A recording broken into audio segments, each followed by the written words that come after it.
So hello साथियों, नमस्कार। आपका बहुत बहुत स्वागत है मेरे चैनल में। दोस्तों, देख रहे हैं आप करंट अफेयर्स के वीडियो। दो सीरीज़ आ चुकी हैं जिनमें कि 25 करके क्वेश्चंस थे। तो उसमें आप लोग देख रहे होंगे, उन क्वेश्चंस में आपको सिर्फ ऑब्जेक्टिव क्वेश्चन नहीं कराए जा रहे हैं, उसमें आपको एक्सप्लेनेशन दिया जा रहा है जिससे कि और भी ऑब्जेक्टिव क्वेश्चन जो बने वो आपके छूटे नहीं। तो मेरी कोशिश ये है कि क्वेश्चंस का लेवल इतना अच्छा हो कि क्वेश्चंस मैं देखता हूँ हम लोग कुछ चीज़ें पढ़ लेते हैं और कुछ चीज़ें उसके साथ जो एक्सप्लेनेशन में होती हैं वो मिस हो जाती हैं। तो अब पेपर का लेवल जो आ रहा है उसमें बेटा आपको देखिए, कुछ मतलब सेलेक्टिव चीज़ों पढ़ने से कुछ नहीं होने वाला, थोड़ा सा आपको उसका अंदर की चीज़ें भी मालूम होनी चाहिए। तो जैसे कि रेलवे का एग्ज़ाम आ रहा है, तो रेलवे के एग्ज़ाम में आपको क्या चाहिए? रेलवे के एग्ज़ाम में आपको चाहिए कि कोई भी चीज़ मिस ना हो करंट अफेयर से रिलेटेड, क्योंकि आपकी जो इक्वल फाइट होगी वो जीएस को लेके होगी। और मैथ है, देखिए अब बहुत ही वीक बच्चा होगा तो वो तैयारी करना छोड़ दे, मैं ये नहीं कहूँगा छोड़ दे, वो अपनी कमज़ोरी को मतलब निकाल के बाहर करे और अपने को स्ट्रॉन्ग करे, क्योंकि छोटी मोटी तैयारी से कुछ होने वाला नहीं है। तो अच्छा कट ऑफ जाने वाला है हर परीक्षाओं में। अगर पेपर कठिन हुआ तो थोड़ा भले ही कम हो जाए कट ऑफ, लेकिन अगर पेपर थोड़ा भी मीडियम लेवल या मॉडरेट लेवल का रहा तो कट ऑफ अच्छा खासा जाएगा। इसलिए तैयारी ऐसी कीजिए, थोड़ा गहरा पढ़िए, क्योंकि करंट में गहरा पढ़ेंगे तो आपके क्वेश्चंस मिस नहीं होंगे। तो मेरी कोशिश यही है दोस्तों कि आप जितना ज़्यादा मैं आपको दे सकूं। तो आज फिर 25 क्वेश्चन के साथ आए हैं। अगला वीडियो फिर आएगा नेक्स्ट डेज 25 क्वेश्चंस का। तो इस प्रकार आपके 100 क्वेश्चन होने वाले हैं, आज 75 हो जाएंगे। तो शुरू करते हैं साथियों आज का फर्स्ट क्वेश्चन। आज का क्वेश्चन है, हाल ही में प्रधानमंत्री नरेंद्र मोदी द्वारा वीडियो कॉन्फ्रेंसिंग के माध्यम से पूर्वोत्तर के किस राज्य में हर घर तक नल से साफ पीने का पानी पहुंचाने के लिए जलपूर्ति परियोजना की आधारशिला रखी गई? तो क्वेश्चन आपका ये है कि वह कौन सा मतलब राज्य है जहां पर ये परियोजना लाई गई, जहां पर जिसका नाम है जलपूर्ति परियोजना। तो वो है हमारा पूर्वी भारत का जो हिस्सा है मणिपुर। मणिपुर आप जानते हैं कहाँ पर है? अरुणाचल प्रदेश जब घूम के ऐसे आता है, उसके नीचे नागालैंड, मणिपुर, फिर मिजोरम, इस तरीके से राज्य होते हैं। तो मणिपुर वो राज्य है जहाँ पर आपका क्या नाम है, ये साफ पीने के जल के पानी की सुविधा के लिए जलपूर्ति परियोजना की आधारशिला रखी गई है। आइए एक्सप्लेनेशन देखते हैं इसका।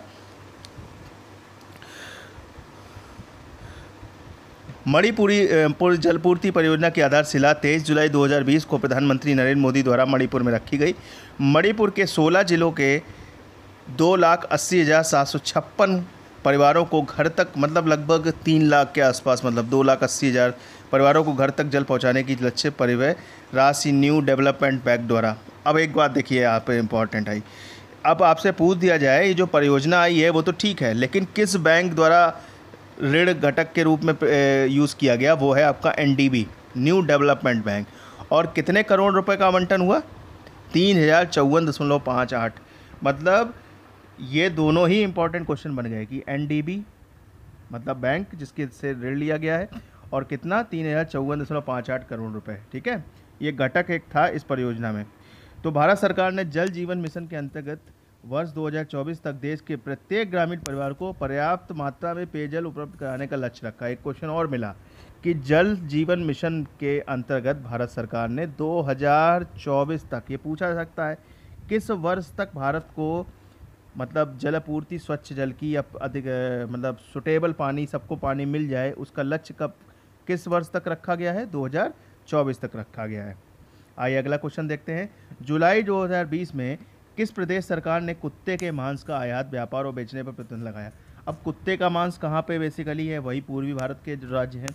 तो इस पे बेटा मिजोरम जो है वो आपका ऑलरेडी लगा रखा है, लेकिन जो अभी हाल में ही जुलाई 2020 में लगाया है नागालैंड ने। किसने लगाया है? नागालैंड ने। इससे पहले कौन लगा चुका है? मिजोरम ऑलरेडी लगा चुका है। ये आगे बढ़ते हैं। कुत्ते के मांस पर व्यापार और बेचने प्रतिबंध लगा नागालैंड के से पूर्व। मिजोरम देखिए पहले ही लगा चुका है मार्च 2020 में इस तरह का प्रतिबंध। तो बेसिकली उधरी के राज्यों में कुत्ते को, वो लोग कुत्ते को भी नहीं छोड़ते, सोचिए, उसका व्यापार भी करते हैं।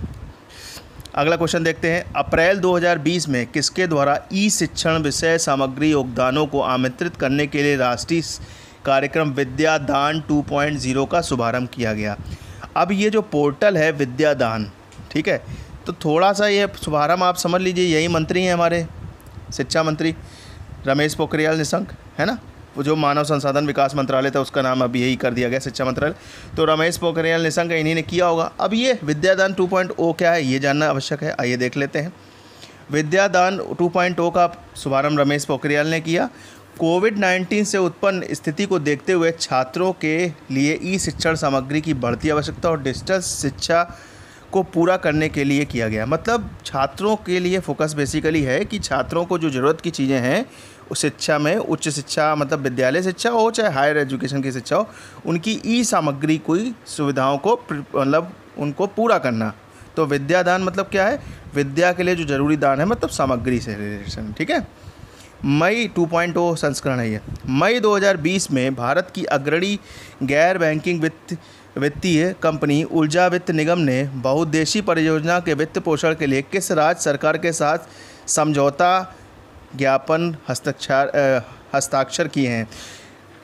भारत की अग्रणी गैर बैंकिंग वित्तीय कंपनी ने ऊर्जा वित्त निगम ने बहुउद्देशीय परियोजनाओं के वित्त पोषण के लिए किस राज्य सरकार के साथ समझौता किया है।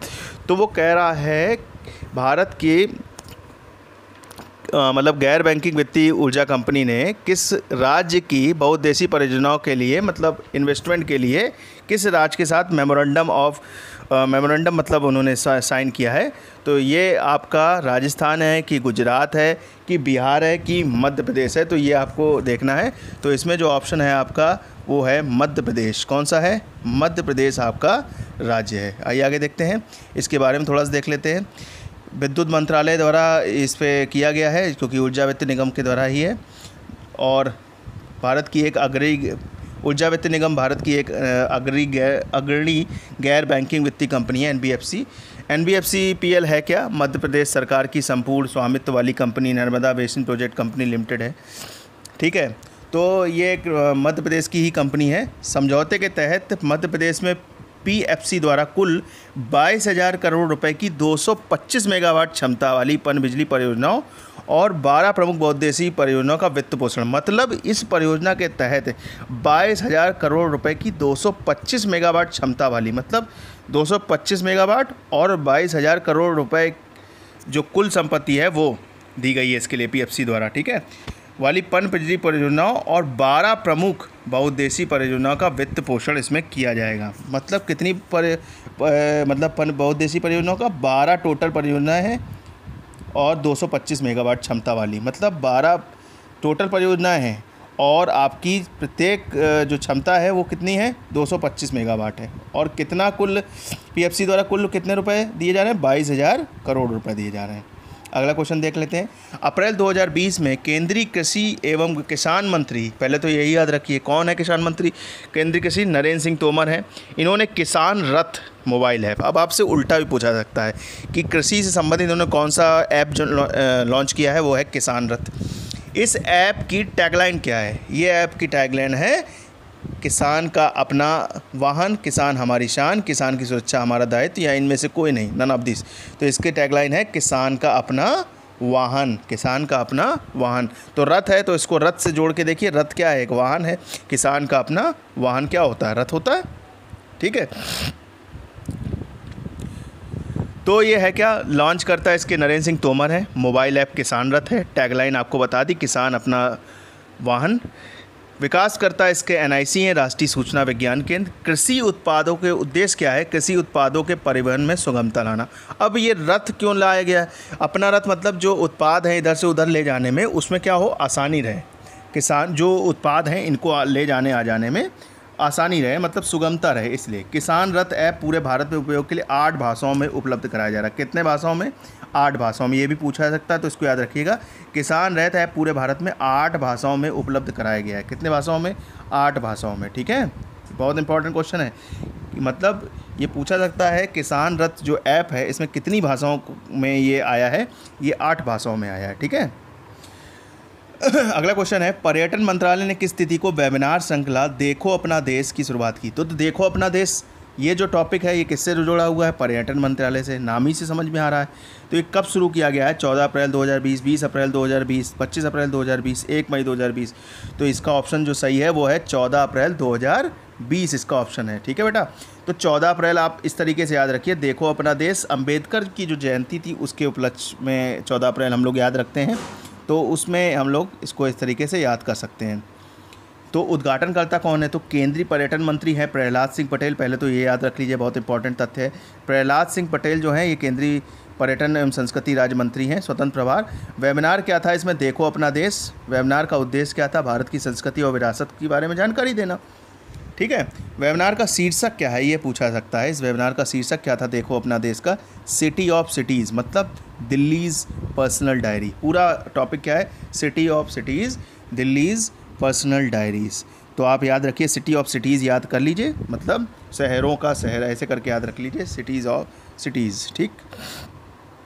नेक्स्ट क्वेश्चन है, अप्रैल 2020 में केंद्रीय संस्कृति मंत्री प्रहलाद सिंह, यही अभी जिनका नाम मैं ले रहा था, पटेल ने अमूर्त संस्कृति विरासत की राष्ट्रीय सूची जारी की। इनमें से कितने को यूनेस्को द्वारा मानवता की अमूर्त संस्कृति विरासत के रूप में मान्यता प्रदान की है? मतलब इन्होंने एक, प्रहलाद सिंह पटेल ने संस्कृति विरासत की कुछ चीज़ों की, मतलब विरासत मतलब जैसे कुछ अपने पुराने कुछ जैसे कि चीज़ें होती, जैसे कि कुछ मंदिर हैं अपने पुराने बनाए हुए, कुछ अपने ऐसी चीज़ें, मूर्तियां हैं, मतलब जो हिस्ट्री की चीज़ें, हिस्टोरिकल, उनसे संबंधित चीज़ें, उनकी सूची जारी की है। और यूनेस्को आप जानते ही हैं काहे के लिए होता है। इसमें से कितने यूनेस्को द्वारा मानवता की अमूर्त संस्कृति विरासत के रूप में मान्यता प्रदान की? तो हाल में इन्होंने अभी 13 चीज़ों को क्या की है? मान्यता प्रदान की है। ठीक है, अब इसमें देख लेते हैं हम लोग। इसमें ज़्यादा एक्सप्लेनेशन नहीं है, इसमें यही दिया हुआ है कि 13 चीज़ों को, इसमें 13 मतलब चीज़ों को इस बार शामिल किया गया है, 13 विषयों को। ठीक है, 13 विषयों मतलब 13 ऐसे स्थान होंगे जिनको शामिल किया गया है। ठीक है, अप्रैल 2020 में अगला क्वेश्चन है, केंद्रीय मंत्रिमंडल ने कितने वर्षों के लिए सांसद निधि योजना को स्थगित करने का निर्णय लिया? अब कोरोना काल की वजह से क्या हुआ है, बहुत सारी बचत करने की दृष्टि से काम हो रहे हैं। तो इस दृष्टि से सांसद निधि जो योजना थी, मतलब सांसदों को जो निधि दी जाती थी, उसको स्थगित कर दिया गया है कुछ वर्षों के लिए। तो वो ऑप्शन है 2 वर्ष, 3 वर्ष, 4 वर्ष, 5 वर्ष। तो आप याद कर लिए, ज़्यादा दिन तो इन्हें रोक नहीं सकते, तो कितना होगा ऑप्शन? 2 वर्ष होगा। क्या होगा? 2 वर्ष होगा। इसका ऑप्शन आप ए याद रखिएगा। कितने वर्ष के लिए? 2 वर्ष के लिए। आइए आगे देखते हैं। निर्णय देख लीजिए इसको, कोरोना वायरस से निपटने के लिए व्यक्ति फंड जुटाने के लिए, तो आपको बता ही दिया। अगला क्वेश्चन देख लेते हैं। भारत में केंद्रीय मानव संसाधन विकास मंत्रालय द्वारा भारत पढ़े ऑनलाइन अभियान की शुरुआत कब की? मतलब अब आप देख रहे हैं इस दौरान जो है, मतलब जो स्टूडेंट्स हैं वो घर में बैठ के पढ़ रहे हैं, और वो कोरोना की वजह से, और शिक्षकों को जो है ऑनलाइन पढ़ाना पड़ रहा है, तो इसकी वजह जो है कोरोना वायरस है। तो ये जो अभियान है इसकी शुरुआत जो है कब की गई है? तो ये आपको देखना है। इसकी शुरुआत जो है 10 अप्रैल 2020 को की गई। कब की गई है? 10 अप्रैल 2020 को की गई है। और इसके शुभारंभ कौन करेगा? निशंक जी करेंगे, जाहिर सी बात है ना? तो आपको ये मालूम ही होना चाहिए। और डिजिटल प्लेटफॉर्म को बढ़ावा दिया जाता है, तो ऑनलाइन के लिए है बेसिकली ये। आगे देखते हैं। मई 2020 में भारत सरकार के किस मंत्रालय द्वारा Mysore craft Karwaan of Karnataka, तो एक ये मंत्रालय द्वारा मैसूर रेशियो क्राफ्ट, एक टॉपिक है Mysore craft Karwaan of Karnataka पर एक वेबिनार का आयोजन किया गया। अब मैसूर कर्नाटक में ही है, तो जाहिर सी बात है कारवां ऑफ कर्नाटक है। तो ये किसके द्वारा किया जाएगा? जाहिर सी बात है रेल मंत्रालय के द्वारा नहीं, गृह मंत्रालय के द्वारा नहीं, पर्यटन मंत्रालय के द्वारा। सोच के देखिए क्या होगा ऑप्शन। तो क्या होगा? जाहिर सी बात है पर्यटन मंत्रालय। जाहिर सी बात है क्या होगा? पर्यटन मंत्रालय होगा इसका ऑप्शन। क्या होगा? पर्यटन मंत्रालय। ठीक, अगला क्वेश्चन देखते हैं। भारत सरकार के किस मंत्रालय द्वारा अंतर्राष्ट्रीय योग दिवस के अवसर पर वीडियो ब्लॉगिंग प्रतियोगिता माई लाइफ माई योगा आयोजन किया गया है? स्वास्थ्य एवं परिवार कल्याण मंत्रालय, आयुष मंत्रालय, मानव संसाधन विकास मंत्रालय, इनमें से कोई नहीं। तो इसका ऑप्शन जो है आंसर सही है आयुष मंत्रालय। किसके द्वारा किया गया है? आयुष मंत्रालय। My life my yoga. तो आयुष मंत्रालय आप जानते हैं किसके लिए होता है। ठीक है, एक वीडियो ब्लॉगिंग प्रतियोगिता थी ये। अब इसमें कुछ इंपॉर्टेंट तथ्य आने वाले हैं, वो सुनिएगा। ठीक है, माई लाइफ माई योगा के लिए एक इम्पॉर्टेंट तथ्य जो नीचे आने वाला वो सुनिएगा। वो क्वेश्चन देखिए कितना इंपॉर्टेंट बनता है। तो माई लाइफ माई योगा शुरू किया गया आयुष मंत्रालय द्वारा। तो प्रधानमंत्री नरेंद्र मोदी द्वारा मन की बात कार्यक्रम 31 मई के दौरान इसका संबोधन किया गया था। और इसका जो सह संबंध था भारतीय सांस्कृतिक संबंध परिषद ICCR Indian council for cultural relations के द्वारा किया गया। प्रतियोगिता की श्रेणी क्या थी? इसमें एक प्रतियोगिता समझिए ये, ठीक है। तो प्रतियोगिता में इसमें क्या था? पुरस्कार राशि क्या थी? प्रथम पुरस्कार को 1 लाख रुपए, द्वितीय पुरस्कार 50,000 रुपये और तृतीय पुरस्कार 25,000 रुपये। 1,50,000 और 25,000 रुपये राशि भी आप याद कर सकते हैं। तो आप देखिए विजेता क्या है। तो इसमें 3 श्रेणियां बनाई गई हैं। एक है योगा पेशेवर श्रेणी, मतलब पेशेवर श्रेणी मतलब जो बहुत ही क्लासिकल योगा कर लेते, पेशेवर श्रेणी का योगा जिनका हो, तो कौन लोग कर लेंगे? अश्वथ हेगड़े और रजनी गहलोत। तो ऐसे याद रखिएगा, योगा पेशेवर श्रेणी का। इस समय बीच में आपने एक घटना सुनी होगी, गहलोत सरकार को अच्छी खासी क्या करनी पड़ गई थी? योगा करा दिया गया था। क्यों करा दिया गया था? उनको मुख्यमंत्री के लिए बड़ा, उनके ही पार्टी के जो हैं सचिन पायलट, उन्होंने करा दिया था। तो गहलोत क्या हो गए थे? अस्वस्थ हो गए थे। कौन हो गए थे? गहलोत अस्वस्थ हो गए थे, ठीक है। तो इन्हें पेशेवर श्रेणी का योगा करना पड़ गया। कैसा योगा करना पड़ गया? पेशेवर श्रेणी का योगा करना पड़ गया, ठीक। तो अश्वथ हेगड़े और रजनी गहलोत, ऐसे याद कर लीजिए। वयस्क श्रेणी का राजपाल सिंह आर्य और शैली। तो जो वयस्क श्रेणी के लिए क्या चाहिए? राजपाल एक कॉमेडियन, आप जानते होंगे, राजपाल कॉमेडियन जानते हैं ना। तो राजपाल की जो शैली है वो इतनी अच्छी है कि एक वयस्क श्रेणी का योगा हो जाता है उससे। मतलब जो योगा है उसका लेवल कैसा हो जाता है? एक युवा हो जाता है आदमी, एक तरीके से वयस्क हो जाता है। वयस्क श्रेणी, युवा नहीं, युवा तो आगे है। वयस्क श्रेणी का योगा कर लेता है, मतलब थोड़ा सा वो मैच्योर वाला कॉमेडी करते हैं राजपाल। और शैली, उनकी शैली इस टाइप की है, तो राजपाल शैली। युवा किसने किया? प्रणय शर्मा और नव्या SH। तो युवा मतलब क्या होगा? जो युवा टाइप का श्रेणी कौन कर सकता है? तो ये हैं आपके प्रणय, और प्रणय क्या? नव्या। प्रणय कैसे हैं? नव्या, नए टाइप के हैं प्रणय, ठीक है। तो युवा जो है वो कैसा होता है? नया। तो प्रणय कैसा हो गया? नव्या, नब्बे नया। और कौन? प्रणय भाई साहब जो है 90 हैं और युवा श्रेणी का इन्हें मिला। तो अब देख लीजिए, पेशेवर श्रेणी का योगा किसको करना पड़ गया? अस्वस्थ कौन हो गया था? गहलोत हो गए थे, ठीक है। और वयस्क श्रेणी का कौन कराएगा? राजपाल शैली। राजपाल की शैली इतनी अच्छी है। और युवा श्रेणी का कौन कराएगा? प्रणय नव्या। नए है प्रणय, ठीक। आइए आगे देखते हैं। 1 मई 2020 को राष्ट्रीय पोर्टेबिलिटी योजना, एक राष्ट्र one nation one ration card योजना के तहत कितने राज्य केंद्र शासित प्रदेश को राष्ट्रीय क्लस्टर से जोड़ा गया है? कितने राज्य, एक राष्ट्र और one nation one ration card के तहत कितने राज्य और केंद्र शासित प्रदेश को जोड़ा गया है? तो ये हैं आपके 5, 10, 15, 20। तो इसमें जोड़े गए हैं केवल 5 राज्य अभी जोड़े गए हैं, ठीक है, 1 मई को, ठीक। तो प्रधानमंत्री नरेंद्र मोदी द्वारा ये शुरू किया गया। इसमें कौन कौन से हैं आपके राज्य देख लीजिए आप पहले। उत्तर प्रदेश, बिहार पड़ोसी हो गए, हिमाचल प्रदेश और पंजाब ये भी पड़ोसी हो गए। और एक थोड़ा सा दूर का याद कर लीजिए, गुजरात के बिल्कुल कोने पे रहता है दमन द्वीप। और एक दमन द्वीप के बारे में एक बात बताना चाहता हूँ। अभी 1 मई को ये ज्वाइन हुए हैं। 1 अगस्त 2020 तक कुल शामिल राज्य केंद्र शासित प्रदेश 24, 1 अगस्त तक 24 हो गए हैं। 1 अगस्त तक कुल 24 हो गए हैं। मतलब जब जुड़े थे तब 5 थे, अब 24 राज्य हो गए, ये भी ध्यान रखिएगा, ठीक है। तो हमारे पास कितने राज्य हैं पहले तो ये लिख के भेजिए कमेंट बॉक्स में, कितने हमारे केंद्र शासित प्रदेश हैं, ठीक है। और एक बात और याद रखिएगा, दमन द्वीप के बारे में एक महत्वपूर्ण घटना 26 जनवरी को हुई है। और दादर नगर हवेली, इनके बारे में एक चीज़ घटना हुई है, वो भी कमेंट बॉक्स में चाहिए। शायद मैं बता दे रहा हूँ, चलिए, कि इन दोनों को क्या मिला के एक ही केंद्र शासित प्रदेश बना दिया गया। दमन द्वीप और दादर नगर हवेली पहले ये अलग अलग हुआ करते, तो 26 जनवरी को ये चीज़ हुई है, ठीक है। आइए आगे बढ़ते हैं। तो याद रखिएगा 24 हो जाएंगे। तो कमेंट बॉक्स में मुझे चाहिए कितने राज्य जो हैं भारत में हैं और कितने केंद्र शासित प्रदेश हैं। बहुत ही गूगली वाला क्वेश्चन है, ध्यान रखिएगा। पुराना डाटा मत याद करिएगा, नया डाटा ध्यान रख लीजिएगा। जम्मू कश्मीर, लद्दाख और दादर नगर हवेली, तो अगर 2 बढ़े हैं तो 1 कम भी हुआ है, तो याद रखिएगा, ठीक है। और जाहिर सी बात है टोटल राज्यों में 1 राज्य भी कम हुआ है, ठीक है। आइए आगे देखते हैं नेक्स्ट क्वेश्चन। निम्नलिखित में से किस समिति की सिफारिशों के आधार पर सरकार ने सीमा अवसंरचना के निर्माण को स्वीकृति प्रदान की है? वीपी मलिक समिति, राजशेखरन समिति, और मतलब सीमा अवसंरचना मतलब बॉर्डर का जो बेसिकली अवसंरचना होती है उसका विनिर्माण के लिए सिफारिश के लिए एक कमेटी बनाई गई है, ठीक है, सिफारिश के लिए। तो और ऑप्शन है नायक समिति, डॉक्टर DB सेकटकर समिति। अब इसको बहुत आसान याद करना, जो इसके लिए जो क्वेश्चन था,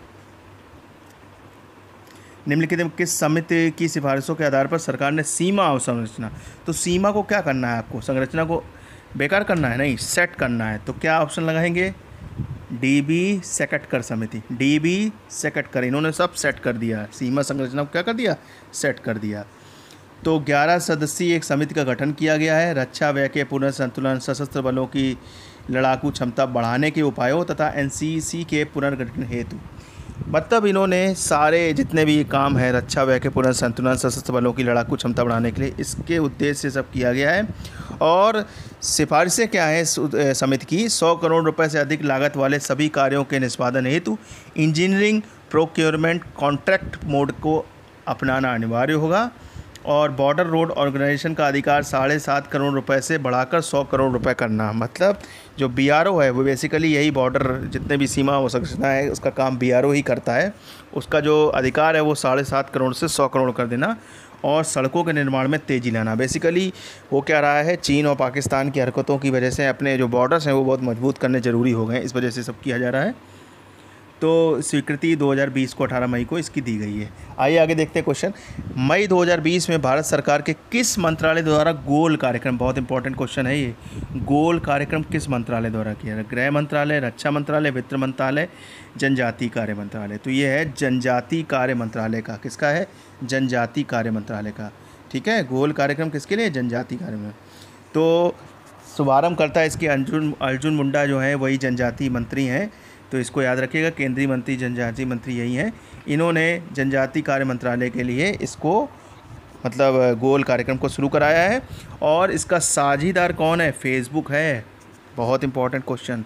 इसका साझीदार हो गया आपका फेसबुक, ठीक है, तो इसको याद रखिएगा। ठीक, आगे देखिए, उद्देश्य क्या है? आदिवासियों के लिए जितने भी चीज़ें हैं उनके उद्योग के लिए डिजिटल मंच प्रोवाइड करना, उनकी महिलाओं का जीवन आगे बढ़ाना, ये सब इनका उद्देश्य है, ठीक है। और बेसिकली उद्योग बेस्ड है कि 5000 युवा आदिवासी उद्यमी जो हैं उनको विशेषज्ञों द्वारा प्रशिक्षित भी किया जाए, ठीक है। आइए आगे देखते हैं। मार्च 2020 में भारत सरकार के किस मंत्रालय द्वारा कॉन्टैक्ट की शुरुआत की गई? संचार मंत्रालय, स्वास्थ्य और परिवार कल्याण मंत्रालय, ठीक, स्वास्थ्य और परिवार कल्याण मंत्रालय, मानव संसाधन विकास मंत्रालय, या इनमें से कोई नहीं। तो इसका सही ऑप्शन आपका है स्वास्थ्य और परिवार कल्याण मंत्रालय। अब करना कैसे? कॉन्टैक्ट लिखा था ना, कॉन्टैक्ट का मतलब C फॉर कोरोना है, CO मतलब कोरोना, ठीक है। तो इकाई के लिए डॉक्टर हर्षवर्धन, जाहिर सी बात स्वास्थ्य मंत्री वही हैं, वही करेंगे। कॉन्टैक्ट क्या है? एक टेलीमेडिसिन केंद्र है। क्या है? एक टेलीमेडिसिन केंद्र है, पहले तो ये ध्यान रखिए। कॉन्टैक्ट क्या है? एक टेलीमेडिसिन केंद्र है, ठीक है। संचालन करता है इसके कौन है? अखिल भारतीय आयुर्विज्ञान संस्थान नई दिल्ली है। उद्देश्य क्या है? देश के गरीब से गरीब व्यक्तियों को सर्वोत्तम उपचार सुलभ कराना। बेसिकली इसका उपयोग वही है, जो गरीब लोग हैं उनको उपचार उपलब्ध कराना, ठीक है। तो कॉन्टैक्ट याद रखिएगा, स्वास्थ्य मंत्रालय की पहल है गरीबों के लिए ताकि उन्हें अच्छा स्वास्थ्य मिल सके कोरोना के अगेंस्ट, ठीक। 1 मई 2020 को भारत के कितने राज्यों को मंडियों को ई-नाम प्लेटफॉर्म से जोड़ा गया? तो ई-नाम काहे के लिए? पहले तो ये रख लीजिएगा, ई-नाम है राज्यों की मंडियों के लिए एक प्लेटफॉर्म है, राज्यों की मंडियों के लिए प्लेटफॉर्म है। उसमें जोड़ा गया है, आपके 7 राज्यों को जोड़ा गया है। अब तक कितनी मंडियां जुड़ चुकी हैं? 1 मई को 7 मंडियों को जोड़ा गया है। अब तक जो मंडियां जुड़ चुकी हैं, ये जो इसका उद्देश्य क्या है? देखिए, पहले वन नेशन वन मार्केट जो उद्देश्य है, तो ये पहले तो इसका देख लीजिएगा, उद्देश्य ये है। कृषि कल्याण मंत्रालय इसको करेगा। 7 राज्य कौन कौन से शामिल हुए हैं? राजस्थान, तमिलनाडु, गुजरात, उत्तर प्रदेश, उड़ीसा, आंध्र प्रदेश और कर्नाटक। तो कैसे याद रखेंगे इसको? याद करने का तरीका 2 हो गए पश्चिम के, राजस्थान, गुजरात, उत्तर प्रदेश अपना इधर अकेला हो गया, दक्षिण के बाकी सब याद कर लीजिए। सबसे नीचे तमिलनाडु, उसके ऊपर आंध्र प्रदेश, फिर उसके बाएं साइड पे कर्नाटक, दाएं साइड पे उड़ीसा। आंध्र प्रदेश के ऊपर उड़ीसा हो गया। तो दक्षिण के मोस्टली सब हैं, केरल नहीं है उसमें, तेलंगाना नहीं है, बाकी राजस्थान और गुजरात पश्चिम से है और सेंटर में यूपी है। ठीक है। और अब तक कुल नई मंडियां हो गई हैं 200 मंडियां जो हैं अब तक बन चुकी हैं और ई नाम पोर्टल से अभी 7 लोगों को जोड़ा गया है। ठीक है। सबसे ज़्यादा मंडियां जो हैं राजस्थान की शामिल हैं। ठीक है।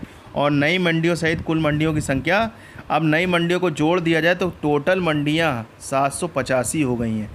अभी नई हाल में ही आपकी जुड़ी हैं 200, लेकिन अब टोटल मंडियां जो मतलब हैं बन चुकी हैं, कुल मंडियों की संख्या वो 785 हो चुकी है। और एक बहुत ही इम्पोर्टेंट क्वेश्चन, ई नाम से जुड़ने वाला भारत का प्रथम राज्य कौन सा था? कर्नाटक था।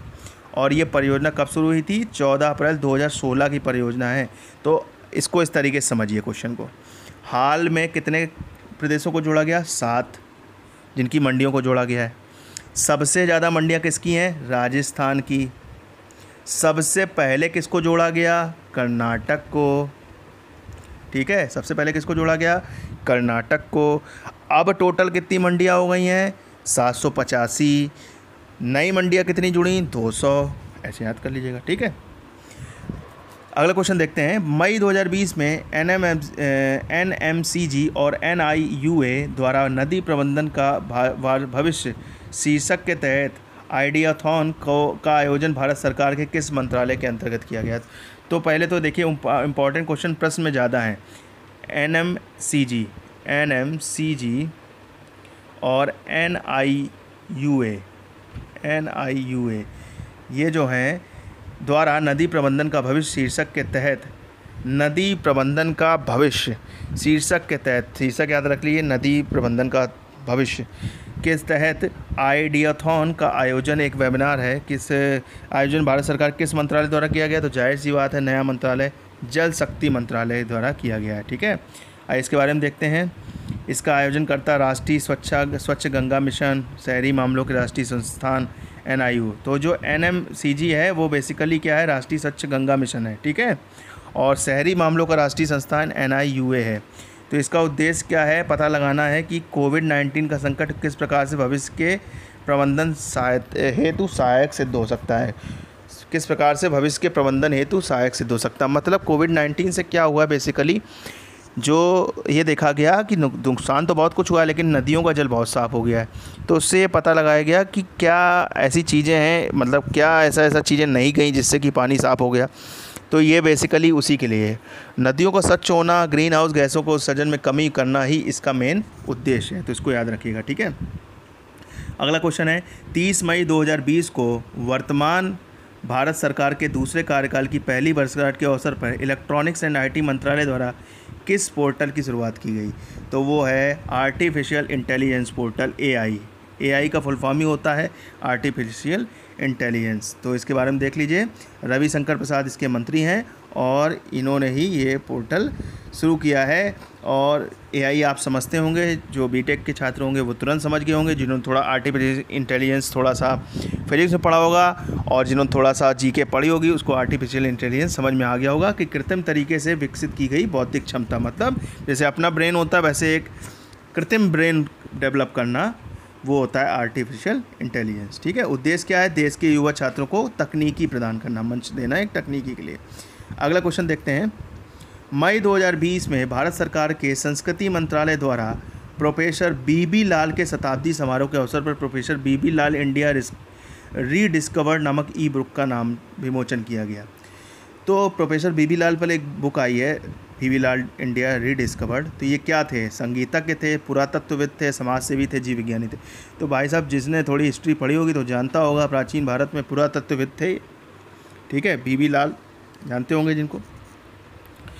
आगे देखते हैं, ये इनके बारे में थोड़ा सा देख लीजिएगा ठीक है।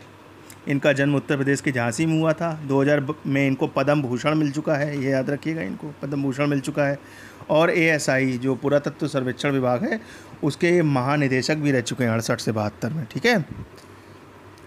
आइए आगे देखते हैं। मार्च 2020 में राष्ट्रपति रामनाथ कोविंद ने कितनी महिलाओं को समाज में उनके योगदान के लिए नारी शक्ति पुरस्कार दिया है, तो ये आपको दिया है 16 महिलाओं को पुरस्कार दिया है। अब इसमें हैं तो बहुत सारी, तो आप क्या करिएगा, उत्तर प्रदेश वाली देख लीजिएगा, कलावती देवी को दिया गया उत्तर प्रदेश का, ठीक है। बेसिकली यही यूपी की देख लीजिएगा, और एक देख लीजिएगा मोहना सिंह उत्तर प्रदेश की, मोहना सिंह और कलावती देवी, ठीक है। तो ये दो आप देख लीजिएगा, कलावती देवी को और एक मोहना सिंह उत्तर प्रदेश की, ये दो देख लीजिएगा, क्योंकि यूपी से हो सकता हो ज़्यादा पूछा जाए। 16 नाम तो याद नहीं कर पाएंगे, तो इसको याद रख लीजिएगा, ठीक है। ठीक, महिला सशक्तिकरण इसका बेसिकली वो था उद्देश्य। मई 2020 में कृषि सहकारिता एवं किसान कल्याण विभाग द्वारा जारी वर्ष 2019-20 के लिए प्रमुख फसलों के उत्पादन के तीसरे अग्रिम अनुमान के अनुसार देश में कुल खाद्यान्न उत्पादन कितने मिलियन टन होने का अनुमान है। तो जो अनुमान लगाया गया है 2019-20 के लिए प्रमुख खाद्यान्न गेहूँ, चावल और दलहन के रूप में, वो है 295.67 मिलियन टन है, ठीक है। 295.67 मिलियन टन है। इसके अनुसार जो तो आपकी जो मेन खाद्यान्न होती हैं चावल और गेहूं होते हैं, आप जानते हैं। तो चावल को 117.94 और 107.18 ये आपका कौन है, गेहूँ है, मिलियन टन, ये अनुमान लगाया गया है। और इसी डाटा याद रखिएगा, पूछा सकता है।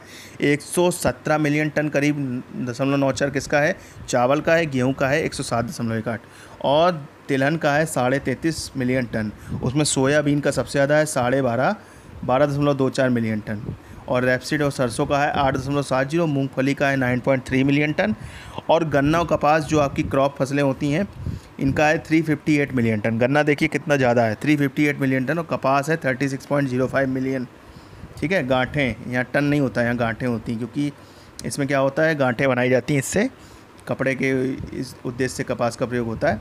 आइए आगे देखते हैं। जून 2020 में भारत संयुक्त राष्ट्र की गरीबी उन्मूलन गठबंधन के संस्थापक सदस्य के रूप में शामिल हुआ है। भारत जो है संयुक्त राष्ट्र की गरीबी उन्मूलन गठबंधन, ठीक है, इसमें शामिल हुआ है। संयुक्त राष्ट्र महासभा के 74वें सत्र के अध्यक्ष कौन थे, तिजानी मोहम्मद बंदे, इन्हें याद रखिएगा। इसके अध्यक्ष थे 74वें सत्र के अध्यक्ष तिजानी मोहम्मद बंदे थे। तो औपचारिक रूप से इसका शुभारंभ पूछ रहा है कब हुआ है, तो इसका शुभारंभ आपको डेट बतानी है। इसका जो शुभारंभ हुआ है 30 जून 2020 को हुआ है। कब हुआ है, 30 जून 2020 को हुआ है। आइए इसमें आगे देख लेते हैं। संस्थापक सदस्य के रूप में जून 2020 में 30 जून को शामिल हुआ भारत। और गठबंधन का लक्ष्य क्या है, कोरोना वायरस वैश्विक महामारी के दौरान वैश्विक अर्थव्यवस्था को बढ़ावा देना।